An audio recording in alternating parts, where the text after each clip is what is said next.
ನಮಸ್ಕಾರ ವೀಕ್ಷಕರೇ, ಭಾರತ್ ಟಿವಿ ಕನ್ನಡ ನ್ಯೂಸ್ಗೆ ಸ್ವಾಗತ. ನಾನು ಅದ್ವಿಕಾ. ಮಾಲ್ಗಳಲ್ಲಿ ಮಕ್ಕಳಿಗೆ ಅಡ್ವೆಂಚರ್ ಗೇಮ್ ಆಡಿಸ್ತೀರಾ? ಹಾಗಾದ್ರೆ ನೀವು ಈ ಸ್ಟೋರಿ ನೋಡ್ಲೇಬೇಕು. ಪ್ರತಿಷ್ಠಿತ ಮಾಲ್ನಲ್ಲಿ ಆಡಲು ಹೋಗಿ ಕಾಲು ಮುರಿದುಕೊಂಡ ಬಾಲಕ. ಸುರಕ್ಷತಾ ಕ್ರಮ ಇಲ್ಲ, ಆಂಬ್ಯುಲೆನ್ಸ್ ಸೌಲಭ್ಯ ಇಲ್ಲ. ಹೀಗಿದ್ದರೂ ಅಡ್ವೆಂಚರ್ ಗೇಮ್ ನಡೆಸ್ತಿದ್ಯಾ ಈ ಮಾಲ್?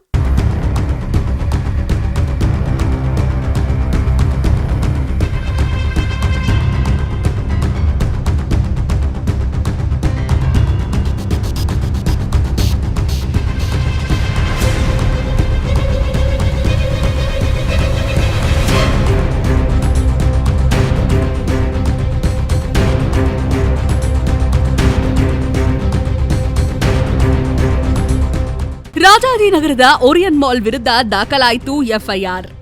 ಓರಿಯನ್ ಮಾಲ್ನ 4ನೇ ಮಹಡಿಯಲ್ಲಿರುವ ಬೌನ್ಸ್ ಐಎನ್ಸಿ ಟ್ರಾಂಪೋಲಿನ್ ಫೆಸಿಲಿಟಿನಲ್ಲಿ ಘಟನೆ.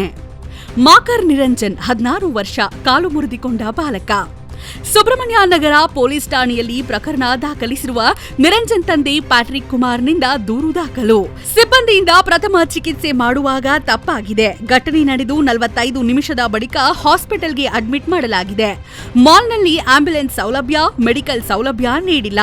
ಸರಿಯಾದ ಸುರಕ್ಷತಾ ಕ್ರಮಗಳನ್ನು ನನ್ನ ಮಗನಿಗೆ ವಿವರಿಸಲಾಗಿಲ್ಲ. ಹಾಗಾಗಿ ಈ ದುರ್ಘಟನೆ ನಡೆದಿದೆ ಎಂದು ದೂರು ದಾಖಲಿಸಿರುವ Patrick Kumar. Doctor Rajkumar road, Rajajinagar 4th floor ಅಲ್ಲಿ ಬೌನ್ಸ್ ಟ್ರಾಂಪೋಲಿನ್ ಆಕ್ಟಿವಿಟಿ ಅಂತ ಒಂದು ಆಕ್ಟಿವಿಟಿ ನಡೆಸ್ತಾ ಇದ್ದಾರೆ. ಇವರು ಯಾವುದೇ ತರಹದ ಸೇಫ್ಟಿ ಪ್ರಿಕಾಷನ್ಸ್ ಇಲ್ಲ ಅಲ್ಲಿ.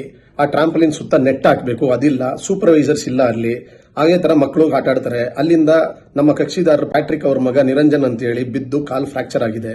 45 ಮಿನಿಟ್ಸ್ ಇಟ್ಕೊಂಡಿದ್ದಾರೆ. ಅವರು ಯಾವುದೇ ತರದ್ದು ವಾರ್ಮ್ ಅಪ್ ಮಾಡಿಸಿಲ್ಲ. 45 ಮಿನಿಟ್ಸ್ ಫಸ್ಟ್ ಏಡ್ ಅಂತ ಮಾಡಿದ್ದಾರೆ. ಇವರ ವೆಬ್ಸೈಟ್ ಅಲ್ಲಿ ಫಸ್ಟ್ ಏಡ್ ಟ್ರೈನಿಂಗ್ ಕೊಟ್ಟಿದೆ ಎಲ್ಲ ಸೂಪರ್ವೈಸರ್ಗೂ ಇಂದ ಯಾವುದೇ ತರದ್ದು ಕೊಟ್ಟಿಲ್ಲ. ಆಫ್ಟರ್ 45 ಮಿನಿಟ್ಸ್ ಆಂಬ್ಯುಲೆನ್ಸ್ ಇವರು ಕರೆಸಿಲ್ಲ. ಇವರು ಕೊನೆಗೆ ಬೇರೆ ಯಾರು ಆಂಬ್ಯುಲೆನ್ಸ್ ಕರೆಸಿ ಈ ಹುಡುಗನ್ನ ಕರ್ಕೊಂಡು ಹೋಗಿದ್ದಾರೆ. ಮತ್ತೆ ಇವರು ಡಿಜಿಟಲ್ ಸಿಗ್ನೇಚರ್ ತಗೊಂಡಿದ್ದಾರೆ.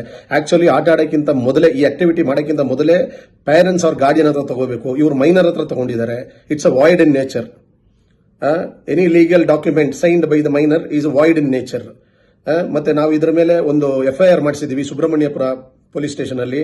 ಸೆಕ್ಷನ್ 125A ಮತ್ತೆ ಸೆಕ್ಷನ್ 125B ಆಫ್ ಭಾರತೀಯ ನ್ಯಾಯ ಸಂಹಿತೆ ಹಾಕಿದ್ವಿ ಬಿಕಾಸ್ ಆಫ್ ನೆಗ್ಲಿಜೆನ್ಸ್. ಮತ್ತೆ ಇವ್ರ ಮೇಲೆ ನಾವೊಂದು ಸೂಟ್ ಫೈಲ್ ಮಾಡ್ತೀವಿ ಟು ಕ್ಲೇಮ್ ಡ್ಯಾಮೇಜಸ್, ಕಾಂಪನ್ಸೇಷನ್ ಗೋಸ್ಕರ ನಾವೊಂದು ಸೂಟನ್ನು ಫೈಲ್ ಮಾಡ್ತೀವಿ. ಸೊ ಎಫ್ಐಆರ್ ಆಗಿದೆ. ಸೊ ಇವ್ರ ಮೇಲೆ ಕಾನೂನು ರೀತಿ ಕ್ರಮ ತಗೊಳ್ಳಕ್ಕೆ ನಾವು ಪೊಲೀಸ್ ಅವ್ರಿಗೆ ಒತ್ತಾಯಿಸಿದ್ದೀವಿ.